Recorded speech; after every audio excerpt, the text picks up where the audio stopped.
देखो बाबू, जितना हलवा इंडिया वाले समझ के बैठे हैं कि इंडिया वर्सेस न्यूजीलैंड मैच होने वाला है, उतना आसान है नहीं इंडिया वर्सेस न्यूजीलैंड। और अगर ये सोच के बैठे हो कि इंडिया वर्सेस न्यूजीलैंड तो ऐसे जीत के चले जाएंगे, कोई टेंशन नहीं होगी, कोई परेशानी नहीं होगी और वन साइडेड मैच है, तो मेरे दोस्त बड़े मुगालते में जी रहे हो।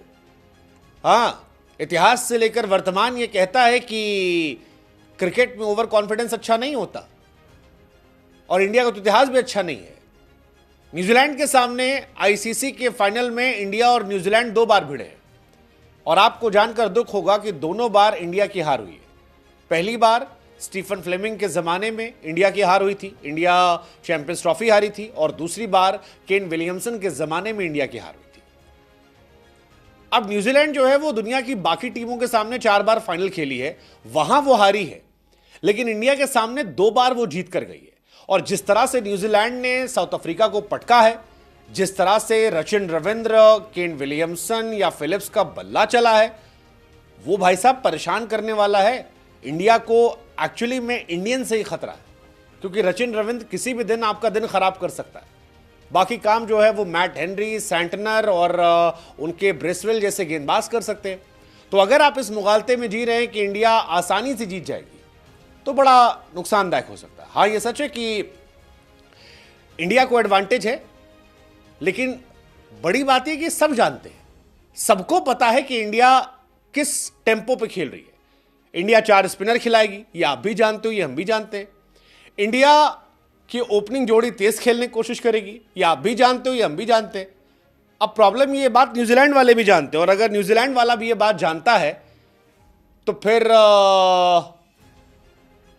क्या होगा गुरु? समस्या तो होगी ना। यही हम कह रहे हैं कि इतना आसान नहीं है।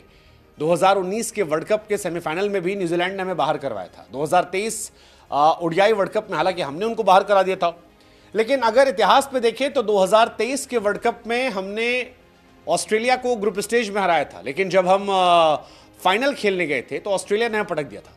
इस बार भी हमने न्यूजीलैंड को ग्रुप स्टेज में हराया है। दोनों टीम के पास मौका है रिवेंज लेने का। कीवी अब तक 2 आईसीसी इवेंट जीते हैं, एक स्टीफन फ्लेमिंग के जमाने में, एक विलियमसन के जमाने में। सैंटनर का तीसरा जिताएंगे, ये देखने वाली बात होगी। या रोहित शर्मा की किस्मत अच्छी होगी कि रोहित शर्मा अपने करियर में दूसरा आईसीसी टूर्नामेंट जीत जाएंगे। वैसे अगर रोहित जीत जाते हैं तो रोहित की बल्ले बल्ले, क्योंकि WTC फाइनल खेला, 2023 वर्ल्ड कप खेला, 2023 के बाद 24 का फाइनल जीता और 25 में चैंपियंस ट्रॉफी जीत सकते हैं। फिर उनकी सारी शर्तें मान ली जाएंगी, चाहे वो जो करना चाहे। ये कहानी है, लेकिन अब यही कहानी है कि क्या होगा यहां से, मतलब क्या होगा यहां से। न्यूजीलैंड आईसीसी फाइनल में हालांकि बड़ा मिक्स रहा है।